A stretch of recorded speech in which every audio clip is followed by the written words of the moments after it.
එක දවසකින් සියල්ල නැති වුණා. නිවහන, බඩු මුට්ටු, මතකයන් ඒව කසාගෙන ගියේ හිතන්නවත් දෙයක් ඉතුරු නොකර. Taman පොඩි කාලේ ඉඳන් හැදුණු වැඩුණු ගෙදර දුවපැන සෙල්ලම් කරපු නංගි මල්ලි අයියා අක්කා එක්ක හැංගි මුත්තන් කරපු ගෙදර. අද ඒ ගෙදර මතකයන් එක්කම හොයාගන්න බැරි විදිහට බිමට සමතලා වෙලා.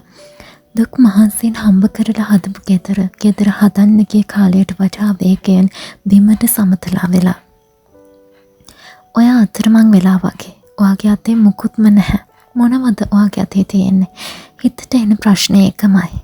මේකෙන් පස්සේ මගේ ජීවිතේට මොකද වෙන්නේ? ඒත් මතක තියාගන්න.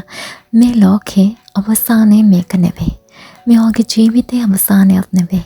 ඔයා තවමත් හුස්ම ගන්නවා. ඔයා තවමත් ජීවත් වෙනවා. ඒක තමයි ආරම්භය. කිසිම ආගම් ભેදයකින් තොරව අපි එකාමෙන් නැගිටිමු. අපි 2004 අපදාවෙන් කොට ආවා. මිනිස්සු කීයක් මැරුණාද? අපි 2016, 2017, 2021 ගම් අතරින් කොට ආවා. අපි හැම වෙලේම නැගිට්ටා. අද ඔයාටත් ඒ හැකියාව තියෙනවා. පියවරින් පියවර ඉදිරියට යන්න. පළමුවෙන් ජීවත් වෙනවා කියලා පිළිගන්න. මම ජීවත් වෙලා ඉන්නවා කියලා 6 වතාවක් කියන්න. ඒක ඔයාගේ පළමු ජයග්‍රහණය. ඔයා තනි වෙලා නැහැ කියලා මතක් කරගන්න. අපි ඔයා එක්ක ඉන්නවා. ඔයාගේ පවුලේ අය නැති වෙන්න පුළුවන්. ඔයාගේ අසල්වාසීන්, යාළුවෝ නැති වෙන්න පුළුවන්. ඔයා විතරක් වෙන්න පුළුවන්. හිත ශක්තිමත් කරගන්න. ඒ නැති වුණ එයාලා වෙනුවෙන් ඔයා ජීවත් වෙනවා කියලා.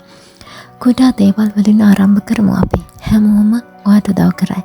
අද ඔයාට කෑම තිබුණා. අද ඔයාට ඔයාගේම ගෙදර නැති වෙන්න පුළුවන්. හැබැයි ඔයාට තාවකාලික නවාතනක් තිබුණා. ඒ තමයි ආරම්භය. ස්තුතිවන්ත වෙන්න. ඒකෙන් බලය එනවා. පියවරින් පියවර මුලින් ඉඳන් ඔයා නැගිටින්න. ඔයාව බිඳ දමන්න ආපදාවට බැරි වුණා. ඒක තමයි ඔයාගේ ජයග්‍රහණය. අද ඔයා නැගිටින්න. අද ඔයා තව පියවරක් ඉදිරියට යන්න. අපි කවදාවත් පරාජයට බිය නැහැ. අපි නැවත නැගිටිනවා. පරාජයට බිය නොවි. ඔයාට පුළුවන්. ඔයා තනියම නෙවෙයි. අපි එකට ඉන්නවා. අපි එකට නැගිටිනවා.